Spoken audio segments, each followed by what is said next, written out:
in 1993 and being rebuilt into blue again in 2007.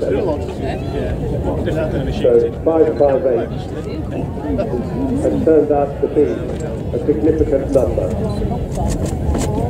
Now I'm told that when you see all of that unburnt fuel at the back of the Vulcan, where she is off to our left now, I'm told that it's not as bad as pollution as the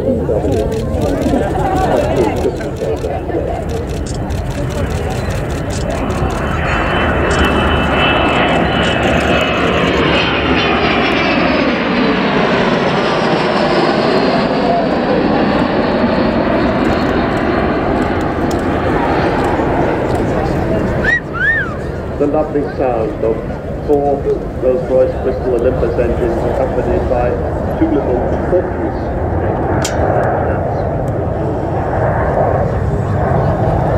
Silhouetted against those puffy white clouds, a magnificent sight that after today you will never see again.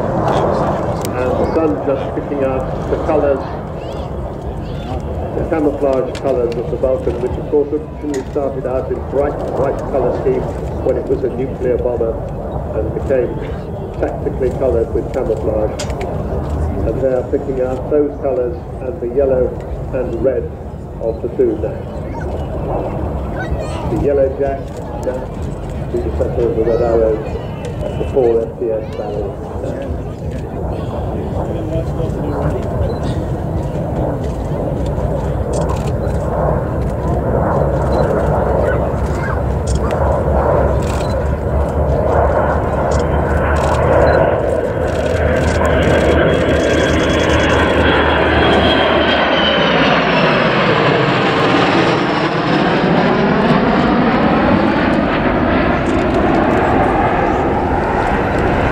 You heard Ollie Wheeldon, when he was talking about the Gnat Display, say that they had tragically lost Kev Whyman at the beginning of August at an air show, flying a 3rd Gnat. And today we're going to pay tribute to Kev Whyman, and when the formation comes by the next time, they will do what's called the missing man formation. This was an American idea. Wasn't done very much by the British during the war, but I think it's entirely suitable for an occasion like this.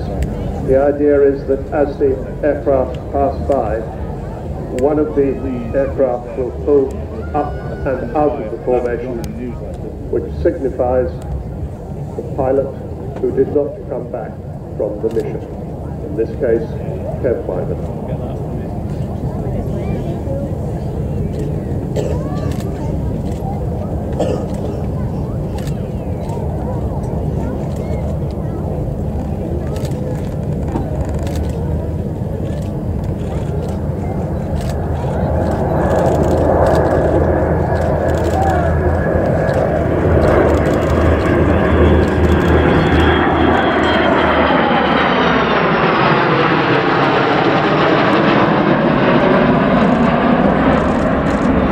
The next part, when they come back in front of you, expect to see the missing man formation.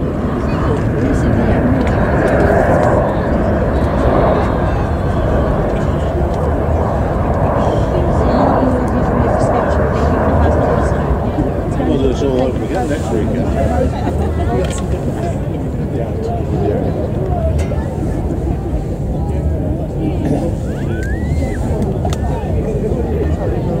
You'll see as they go away from us, the aircraft are getting into the echelon formation with the 2 Gnats out of the right wingtip of the Vulcan.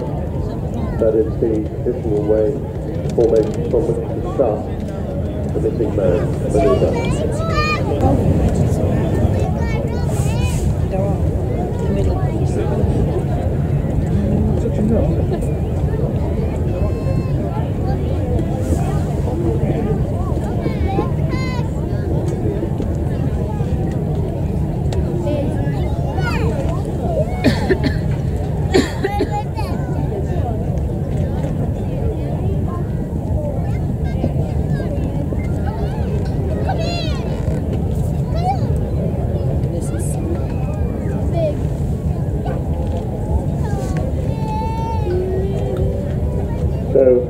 keep your eyes on that formation as it comes towards us.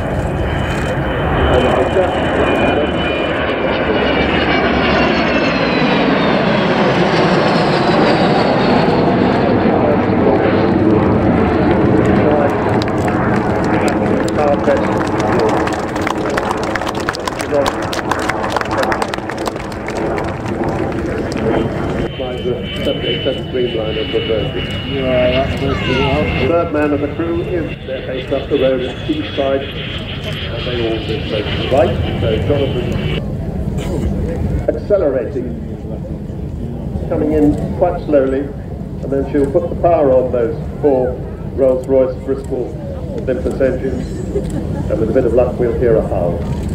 So, welcome to one of the very last flying displays of a British aeroplane that represents the very best imaginative thinking out of the box virtues of aeronautical design and engineering.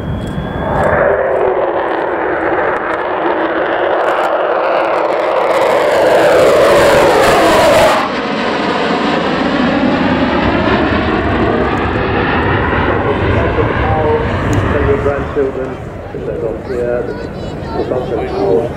And then because it's so slippery, because she's such a brilliant airframe, and because she's got these powerful engines, 16,500 pounds of static thrust each, 65,000 in fact, set very high, also very long, otherwise she accelerates to beyond various speed limits. Do the howl. Right.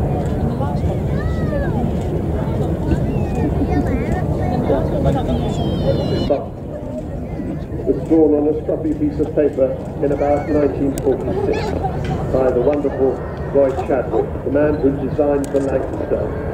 So eventually Vulcan flew only 11 years the first for the Lancaster, 1941, 1952 Vulcan.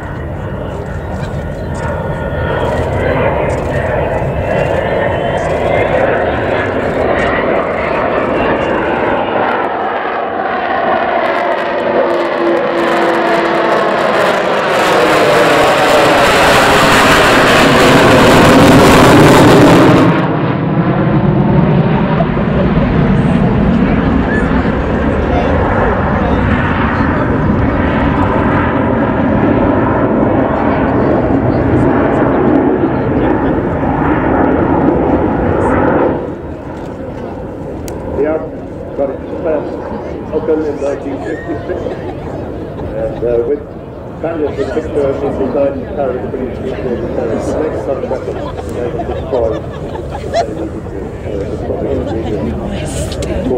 it was Russia and the Soviet Union that eventually backed down in that Cold War, and Vulcan was one of the very important factors that caused that to happen. You'll see that Martin has put the wheels down on the Vulcan now.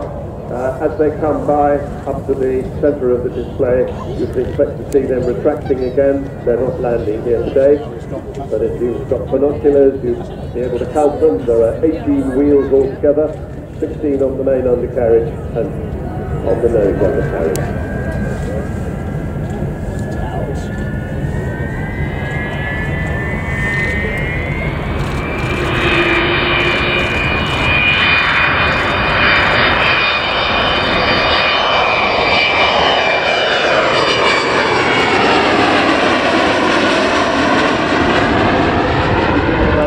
Up on you.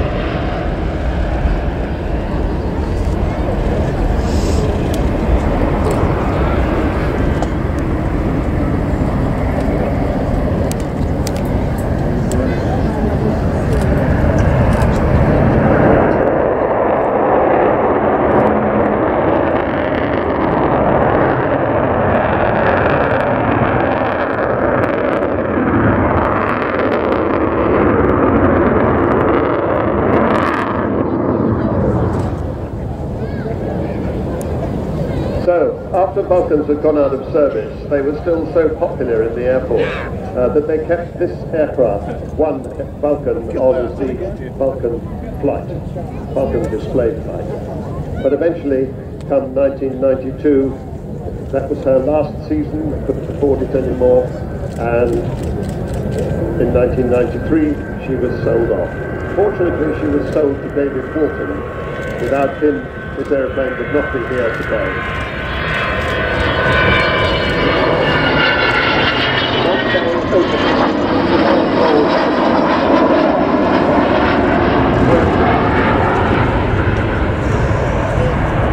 opening down through the Falkland Islands.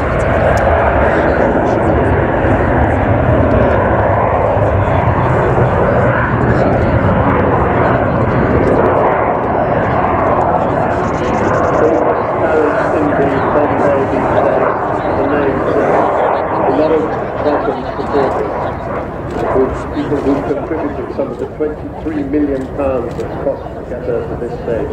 As she comes by this time, watch for the bomb bay doors closing.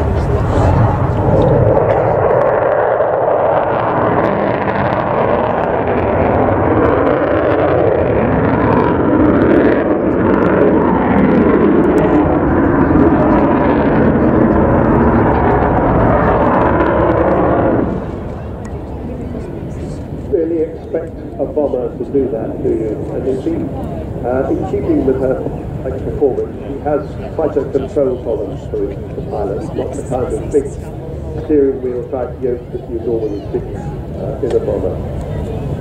So this is her last season. She's 2 more shows to do next weekend, and then 2 big tours the following weekend, 1 north, 1 south.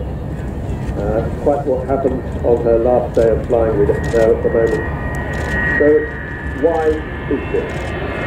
It is because she is technical authority company decided on how to do it.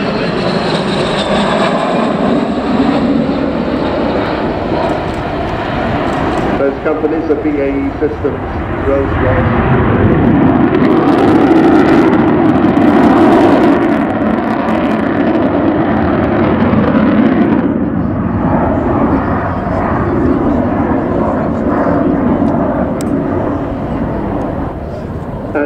Those 3 companies have given great support over the years, but the important thing is that once they decided that they couldn't support her anymore, she then, her civil permit to fly lapses.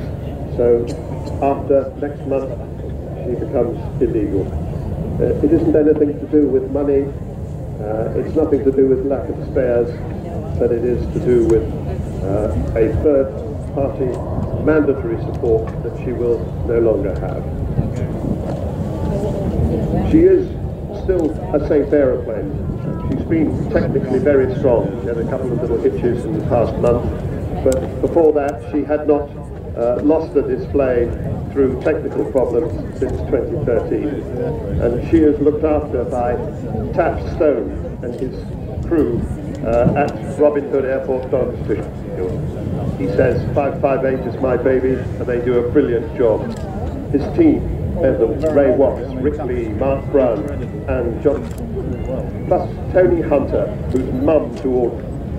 She's much too young to be mum to anything. Last year, she did 25 flying displays, none of them for technical reasons. So, this, I believe, will be her last pass. So prepare.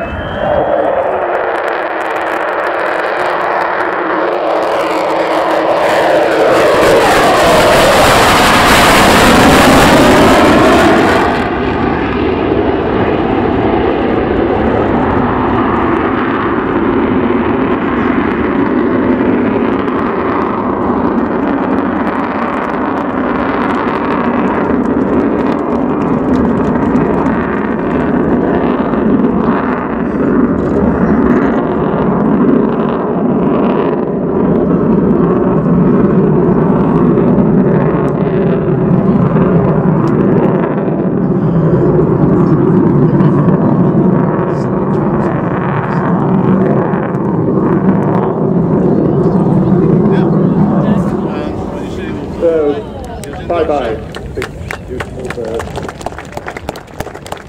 It's perhaps worth remembering what the great Dr. Seuss said, the man who wrote The Cat in the Hat and How the Grinch Stole Christmas. He wrote, don't cry because it's over, smile because it happened. If you can't manage to smile, just a little smile through the tears.